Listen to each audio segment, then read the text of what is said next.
We all have our own passions, desires, and cravings, and most of us know how to hold back. But what if damage to vital circuits in your brain left you at the mercy of your compulsions? We're in my mad laboratory. And sent your behavior careering out of control. I just wanted to have sex all the time.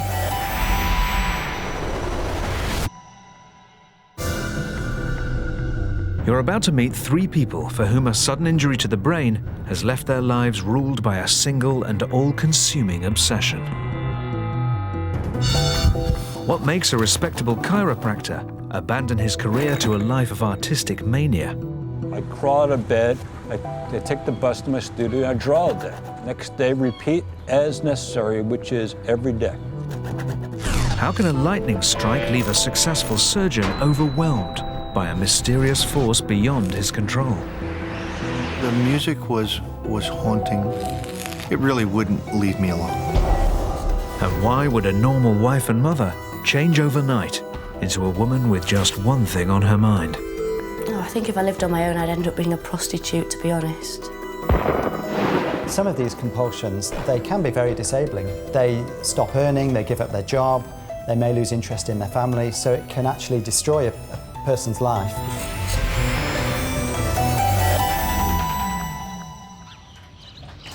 I think we need some bread as well. There's quite a lot of things we need, you know.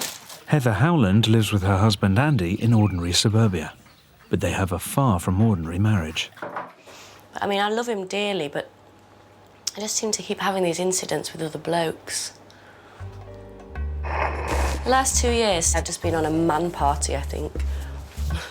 I found out that she'd been having a bit of a relationship with one of my friends. It doesn't matter how old or how ugly, I don't suppose.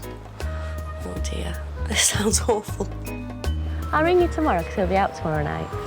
Yeah. Yeah. I love you anyway.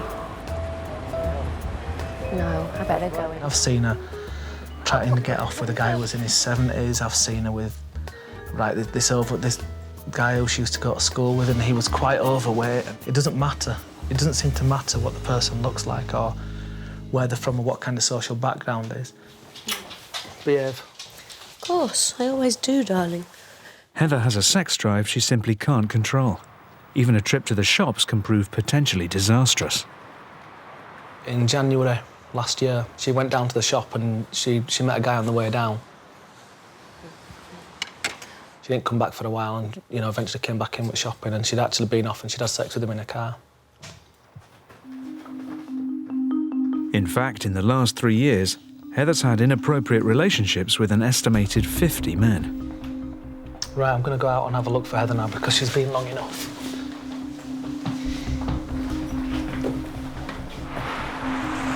I have to do this quite regularly because she knows too many people around here, so you never know who she's going to be with, and a lot of the people that she knows aren't very savoury characters.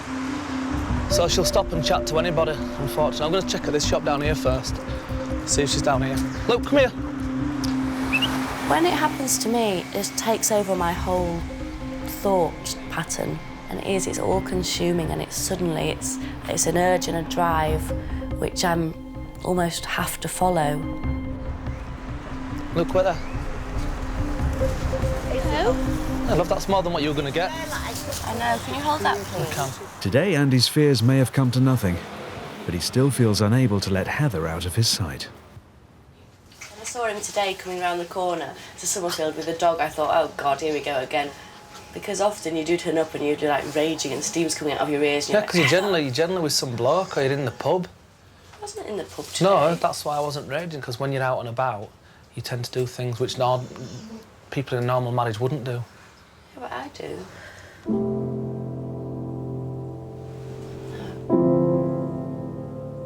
So why has Heather's behaviour undergone such a dramatic change? Her story began 3 years ago. I was outside gardening and just digging the garden. Suddenly I remember an enormous pain in my head, and I gripped my skull at either side like that, and I sort of fell to the floor. And I'd never experienced anything like it. Andy rushed Heather to hospital. She'd suffered a massive brain hemorrhage. An artery had ruptured and flooded her brain with blood. The doctor came in and he basically told me there's a good chance that she might die. I didn't know what to say or what to do, and I was just holding her hand and I was just looking at her and telling her that I was so scared and stuff. Heather's chances of survival were slim. She was deep in a coma for 10 days. But even as she lay unconscious, something strange started to happen. One of the things that I noticed quite early on was that she was like masturbating under the quilt, and I kept pulling her hand away and she was like, it'd just go back like an automatic thing. When she first started coming round, she'd proposition me and ask me if I wanted to do this or I wanted to do that. And I'm like, no, I can't right now, love, it's, you know, we're in hospital. But she didn't mind if my mum was sat there, if she'd say something like that. It wouldn't have mattered to her. I remember being in hospital and my libido just seemed to be out of control. I just wanted to have sex all the time. I thought it was to do with a near-death experience and a joie de vivre kind of thing. A new lease of life, a new joy at being alive. I always kept telling him to get into bed with me and things along those lines, or we used to run out to the toilet and... When Heather finally left hospital, her life was governed by an all-consuming condition specialists have called hypersexuality. For someone to become hypersexual, they need to have two things. One is that they need to have a big, strongly driven libido, and the second is they have to lose their braking system in a way so that there's nothing holding the libido back. The hemorrhage had damaged the parts of Heather's brain responsible for keeping her sexual urges in check.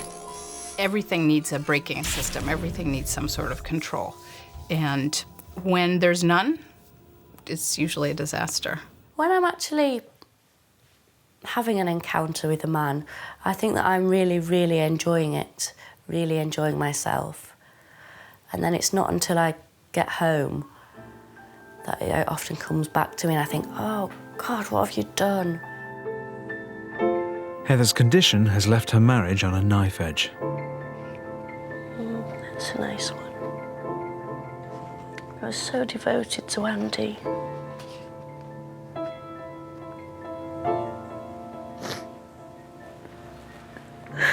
You don't realise what you've got. I just wish I was still this person.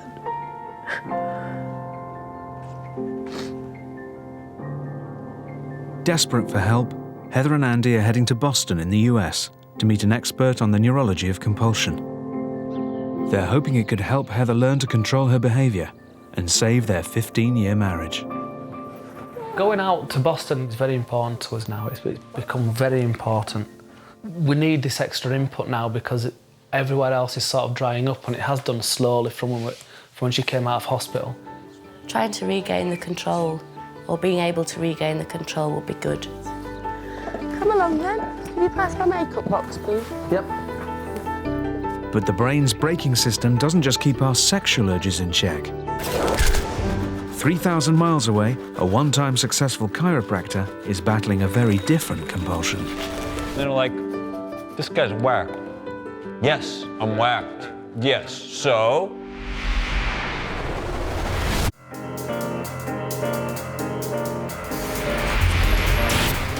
Our brains are constantly battling to keep a lid on our urges.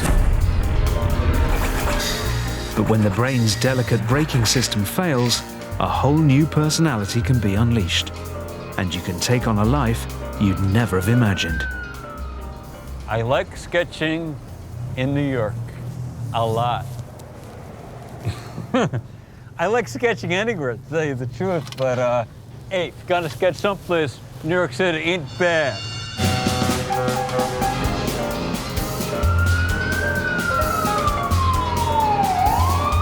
Let's go!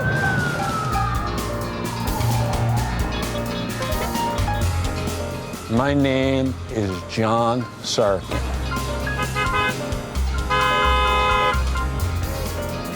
I am an artist, but I used to be a chiropractor.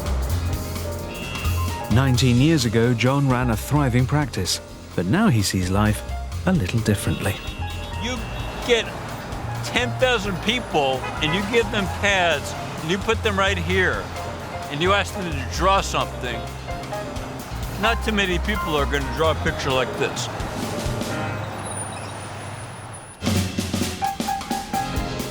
John paints at least 10 paintings a day, every day of every week, and estimates he's made an incredible 70,000 pieces. Here's Brooklyn. Here's the East River. Here's Manhattan. Here's the sky.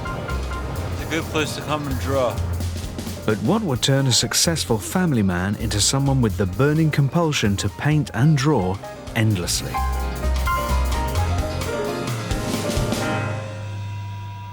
It all started with a strange ringing in his ear.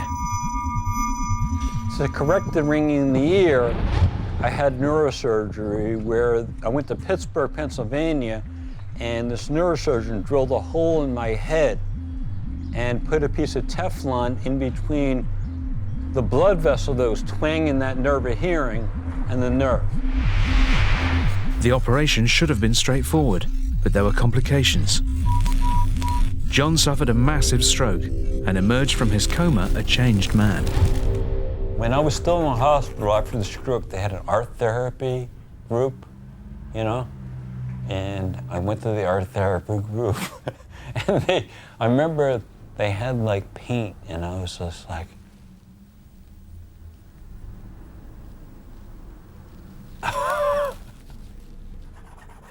20 years later, art is still the only thing on his mind. I crawl out of bed, I take the bus to my studio, I draw all day. Then I go home and I draw some more. Next day, repeat as necessary, which is every day. And chance of rain showers. So here comes the rain down to the water.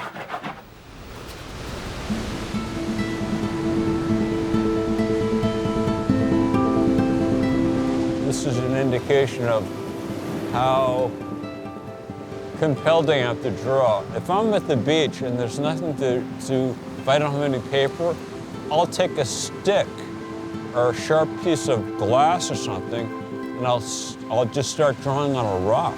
I remember I drew this really intricate picture of the beach, and then when I was all done, I just took it and I just threw it in the water. And I'm like, wow. I guess doing it is much more important than possessing it. We're in my studio, my mad laboratory.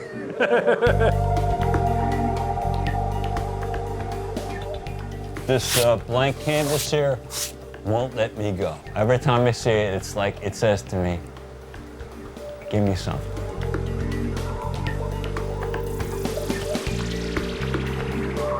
Art was really no part of his life beforehand.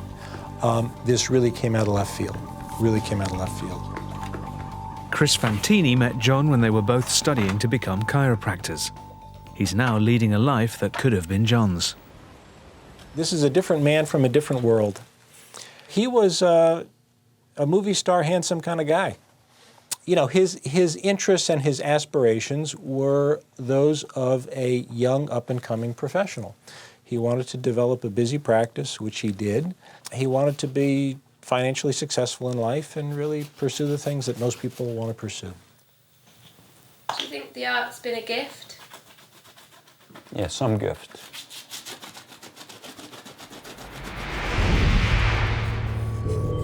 Specialists are unable to cure John. He suffers from a rare condition called sudden artistic output, and its effect on him and his family has been devastating. I love my wife. I really love my wife, and she loves me. It's so upsetting to me, Maya, because we were so fucking happy together before I got sick. We really were. We really were. We were so in love before I got sick. And after I got sick, I became a different person. I can't become the person I was before. I no longer have the neurophysiological ability to be the guy that she fell in love with.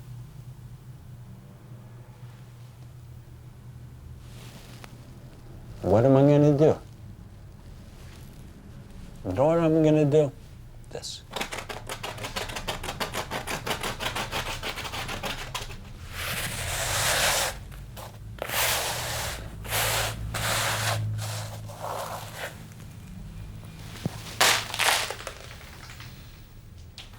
John's unusual condition could shed light on a little understood area of neuroscience, the brain's braking system. What we think the brain does is to have a sort of balancing act between what we should do and what we shouldn't do. It's a bit like a cognitive seesaw, if you like. In most of us, these competing systems exist in a delicate balance. Our reward system drives us towards the things that we desire, while our braking system works to inhibit otherwise inappropriate or dangerous behaviour. Now obviously, if we have a part of the brain which is your inhibitory centre and we damage that part of the brain, then inhibitions don't exist anymore. And people begin to act on their impulses. They become much more impulsive and they'll do things which they would never normally do. Brain trauma left Heather Howland unable to control her sex drive. Now she's heading to Boston to meet an expert who could hold the key to helping her change her compulsive behaviour. I'm really looking forward to just going and being away from the house, being away from Leeds and our home. But I'm really looking forward to meeting the specialists who I think will be great for us. I'm looking forward to it. I'm hoping that Heather's going to get some insights into her own condition and maybe a bit of help from people who understand it and can give her advice on what she needs to be doing to speed her recovery up. I've got 3 pieces of hand luggage here. 2 of mine, 2 of yours. Will you take this one on? Heather and Andy will be meeting Dr. Alice Flaherty, an eminent neurologist from Harvard University, with a very personal interest in the science of compulsion and obsession. I got interested in the neurology of urges because of an experience that I had. After a pregnancy, I became passionately interested in writing. I would, at night, regularly have to write Post-its of ideas that I had that were so important, and I'd wake up the next morning and my wall would be littered with little Post-its of ideas that I thought were so important. At the same time, I knew in a sort of meta way that I had to control it because I didn't want to lose my job, I didn't want to alienate my family.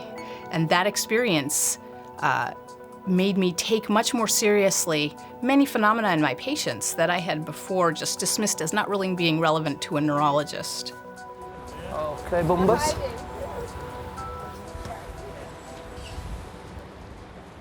What do you think you're going to get from it tomorrow, honestly? Hopefully they'll have advice for me and ideas and ways to make me see what I'm doing. To recover to more like I was. I love you. I love you.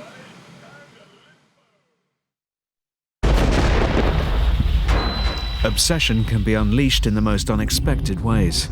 In the cases of Heather and John, their brains were flooded with blood. But 50 million volts of electricity can also have an effect. Meet Tony Sikoria. This is the first time that I'm going back to Sleepy Hollow Lake since 1994. I've got some mixed emotions about it. It's pretty frightening. In upstate New York, Tony's heading back to the spot where his life was turned upside down.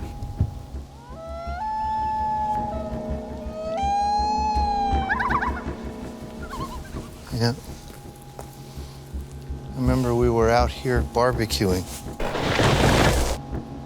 and the kids were in the water.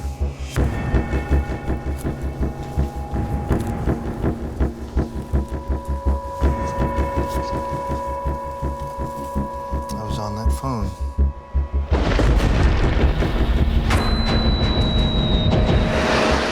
The building Tony was in was struck by lightning, sending a huge current of electricity coursing through his brain. And then I was back. Miraculously, Tony had survived the lightning strike. It seemed he was physically unscathed. But an unexpected and bizarre side effect would soon reveal itself. Within a couple of weeks, I started to crave hearing piano music. I started listening to it nonstop. I listened to it on the way to work, on the way home, when I got home. Tony was a devoted father of 3 and hard-working orthopedic surgeon, but the compulsion started to dominate his life, and listening wasn't enough. The biggest change I started to see was the absolute need and compulsion to play the piano all hours of the day and night. Tony had never played the piano before, but the lightning strike had unleashed a melody in his head that wouldn't go away, and he was compelled to write it down. I really didn't have the faintest idea how to write anything, but I could sound out some of the melody, and that's what I did. I went out and I sat down at the piano and I tried to formulate at least some of the melody so that I could remember it. The lightning strike created such a dramatic change in Tony's behavior that it's raised questions about whether our brains could be suppressing our innate creativity. In a sense, we may well all have hidden talents. We may well all have artistic talents, musical talents, that our inhibitions and the life we lead controls and stops being expressed. And there's perhaps some suggestion that many of us would be able to reveal our hidden talents if we only knew how to access them. Tony seemed to have unlocked the door to a previously untapped well of creativity. But something else had to give. Unfortunately, the music didn't leave much time for me. I think he became married to the piano, and our children had to experience divorce. I can't go through a day without playing or doing something with my music in a certain capacity. Tony's finally finished composing the piece of music that's been playing in his head for the last 15 years. Now the surgeon who'd never written a note in his life will be performing his Lightning Sonata for the very first time. I've never done anything like this before, so I'm scared to death. And at the same time, I'm so excited I don't know what to do. My poor brain is probably near short circuit, and I'm trying to roll with it. But as Tony looks forward to the future, can sex addict Heather put the past behind her? Nothing was going to happen. Don't be stupid. I'm not saying that it was going to from your point of view. That's what the whole test today was about. I'm going in here.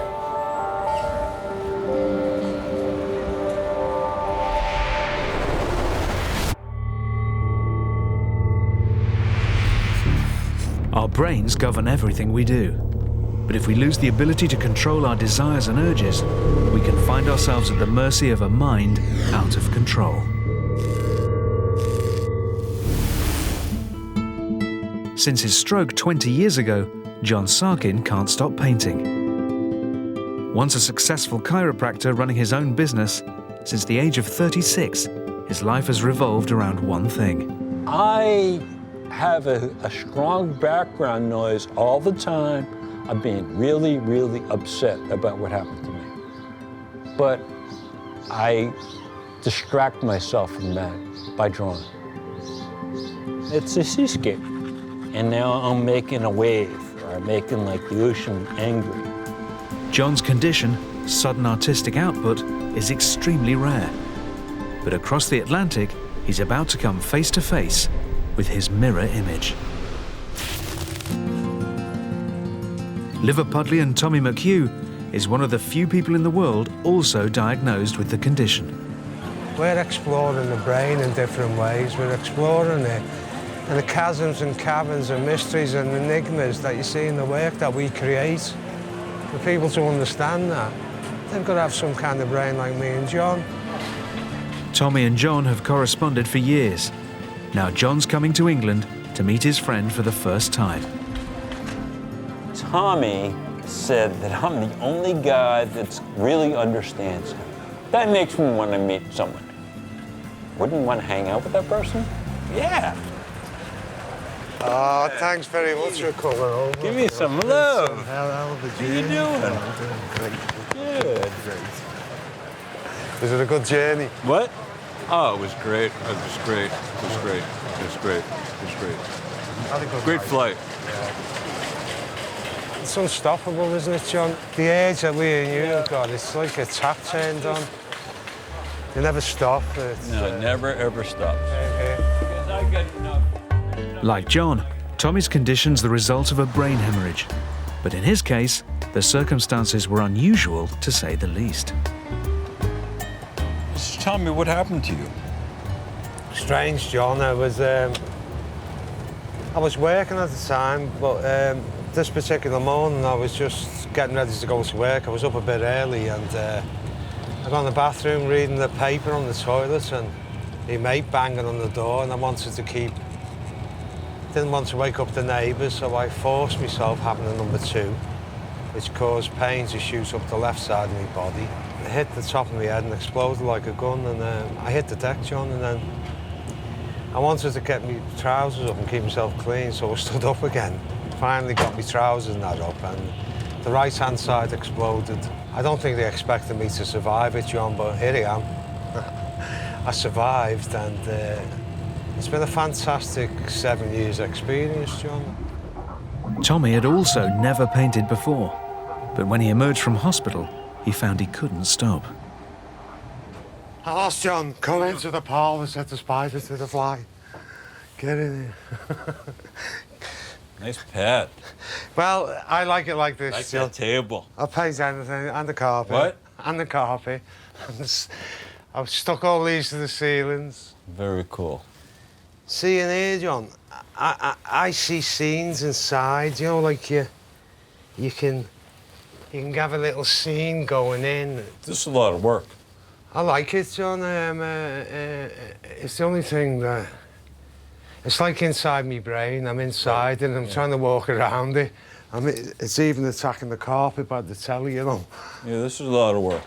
And upstairs, John. Go up the stairs. Okay. They're on the walls and everywhere. This is a lot of work.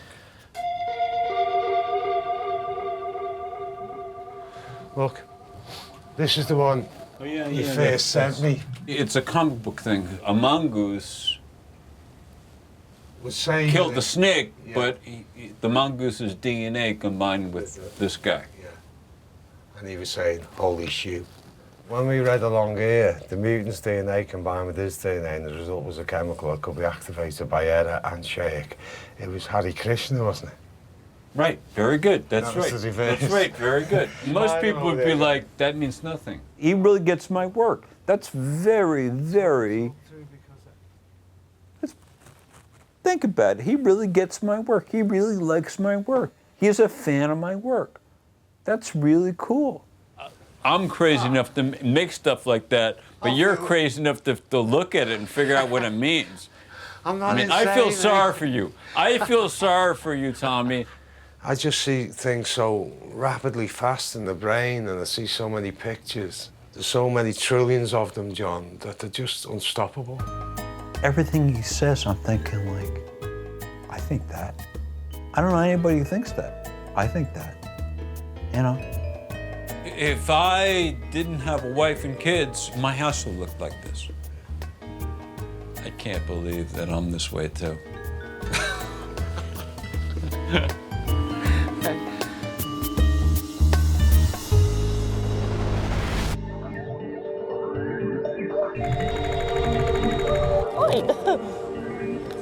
Oh, there. That's nice. For the last 3 years, Heather Howland's life has been driven by a destructive desire for sex. How do you do? Great to meet you. Now she's in Boston to meet Dr. Alice Flaherty, a Harvard University neurologist with first-hand experience of living with compulsion. Dr. Flaherty wants to see how Heather's urges affect her out in public. right now with your sexual desires, is you know how like you ask high school boys, like, do you think about sex 10% of the day or 100%? Oh, yeah. Is that something that you can quantify or? I don't know, 20 times a day or. There's a lot of men here, and pretty much none of them are making eye contact with you. Is there anybody that interests you, or? Let's have a look. Can't really see anyone. It's more when I talk to people. Talking and that to sort them. of connection sort of made. And then I start thinking, I wonder what he's like in bed, and sort of imagine him like thrusting his hips, and that just all goes out of control then. It must make it hard to concentrate on the conversation. It does, too. yeah.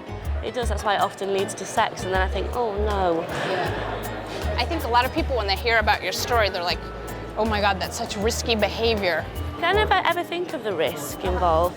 But I do trust sort of everybody, which is a bad thing, I think, in terms of risk. Dr. Flaherty has studied Heather's brain scans and has a theory as to the cause of her risk-taking. These things here are your temporal lobes, and a lot of this is what was damaged when I looked at your CT.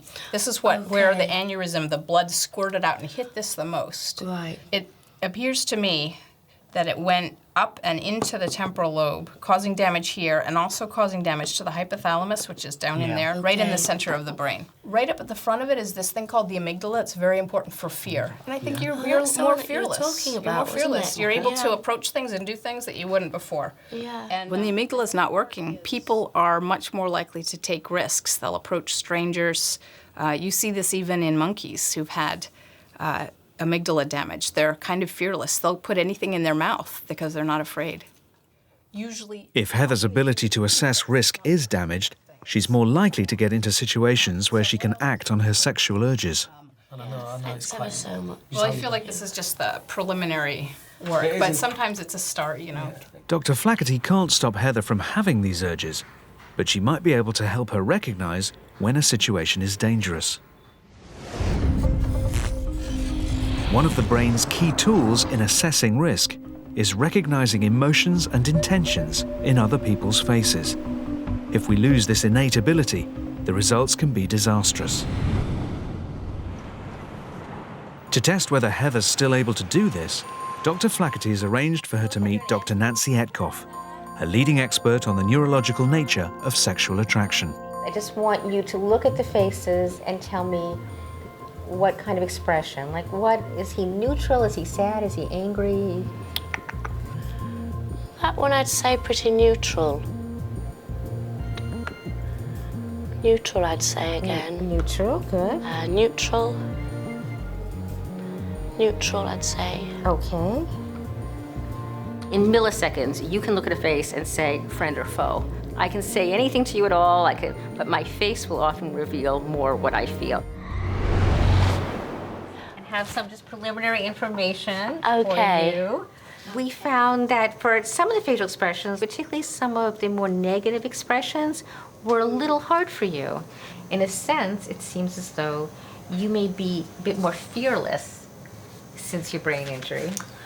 And therefore go into situations other people may see as more dangerous, go in perfectly open and friendly. Right. And so I'd like to talk with you more about this. There actually are some tests that I could work with you, if you want to work in the future, to help people to get better at recognizing expressions. Okay. And so that might be something that could be very helpful for you. You can really learn to do this again. Heather's hypersexual behavior has been compounded by a sense of fearlessness that's drawing her towards the very situations that drive her urges. It's a significant breakthrough for Heather and Andy. Hearing this like this, do you think this might alter your behaviour? Yeah, it may get me to think a bit more. Well, it will get me to think more, definitely. Thanks ever so much. Thank you. Thank you very much. It's going to be incredibly helpful, isn't it? There's definitely a sense of new hope. Well, it's also a bit of a relief to know that there's actual evidence based. There's tested by specialists evidence for Heather to look at. I'm a lot more positive now about the future, and I really hope we can hold our marriage together. Heather may not have begun Dr. Etkoff's treatment, but will a new understanding of her condition make any difference as she heads out with Andy for the evening. What's your name? Heather. Heather, Chris. Very nice to meet you, Heather. Nice to meet you too. Wow, I will do. You having a good night?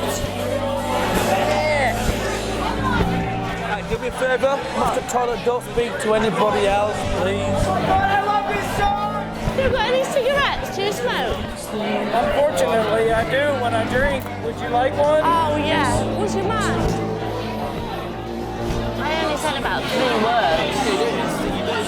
This is a problem, right? Is you don't see other people's intentions, true or false? True, perhaps. Right, okay, I saw his intention when I came into the conversation. Nothing was going to happen. Don't be stupid. I'm not saying that it was going to from your point of view. That's what the whole test today was about. I'm going in here.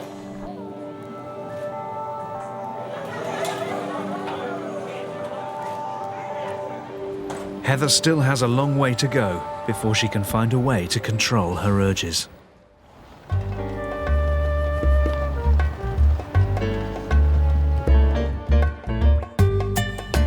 In Liverpool, John and Tommy are relishing each other's company. This is up there. This is as good as it gets. This is cool.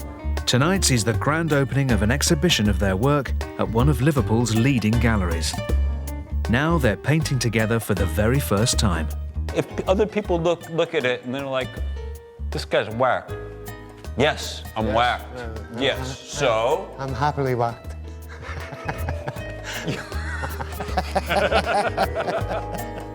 This evening's special event was conceived as a celebration of the artistic urges that have dominated John and Tommy's lives. Good job.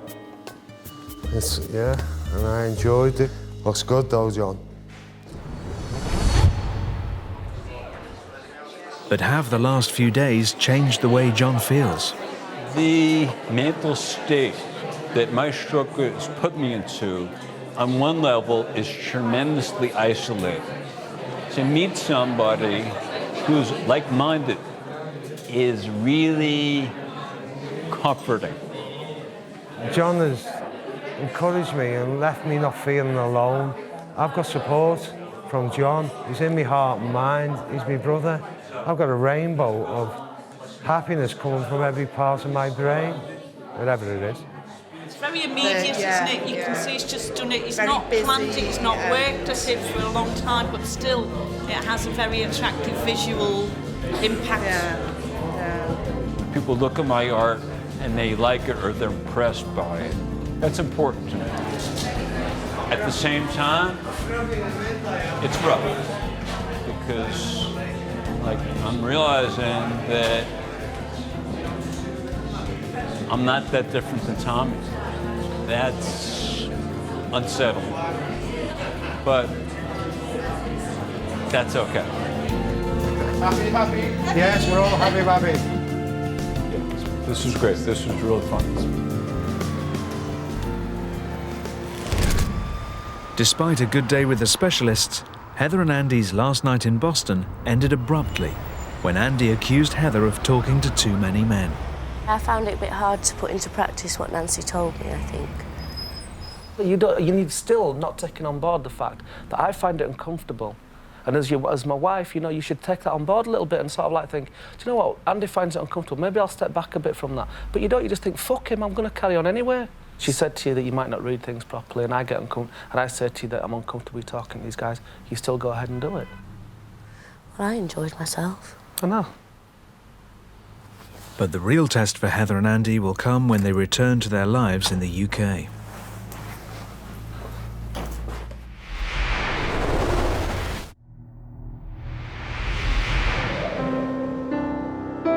Until he was 42, top surgeon Tony Sikoria had never played the piano before. But 15 years ago, he was transformed into a man driven by just one desire. A lightning strike unlocked an uncontrollable passion in Tony, and tonight, for the first time, he's finally able to share the music that's held him hostage for so long.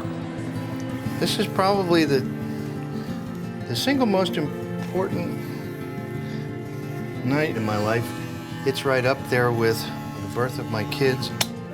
This is really kind of a rebirth. I'm just worried that he might psych himself out. He might get a little too over-worried and let it get to him. But we both, we all know that he knows the piece back and front. He's been playing it at night for so long that it's pretty much by memory now. We know what everything's supposed to sound like. And that's also really hard for us, too, is because if he messes up a note, we're gonna know. Yeah. We know it so well. I was given that gift of music, and if I don't do it well, I'm afraid that I'll get struck again.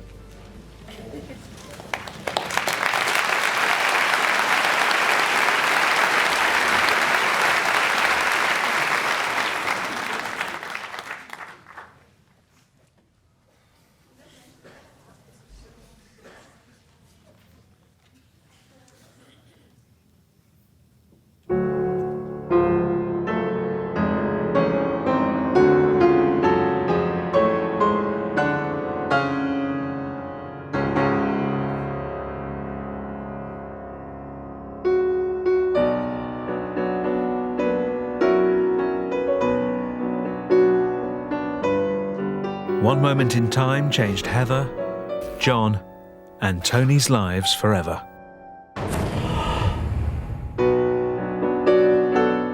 But can they ever come to terms with the people they've become? I believe in God, and I hope to God that I will never stop painting. It's not quite as important as breathing, but it's up there. Yeah, and so I think just hang on in there at the moment. Love and be loved by Andy.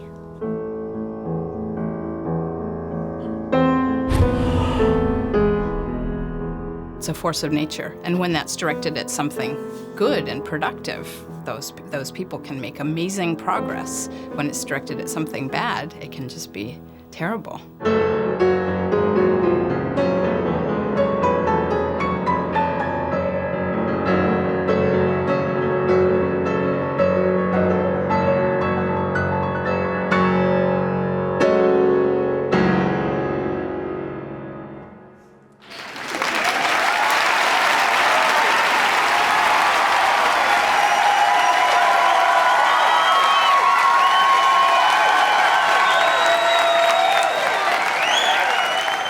Hey, George.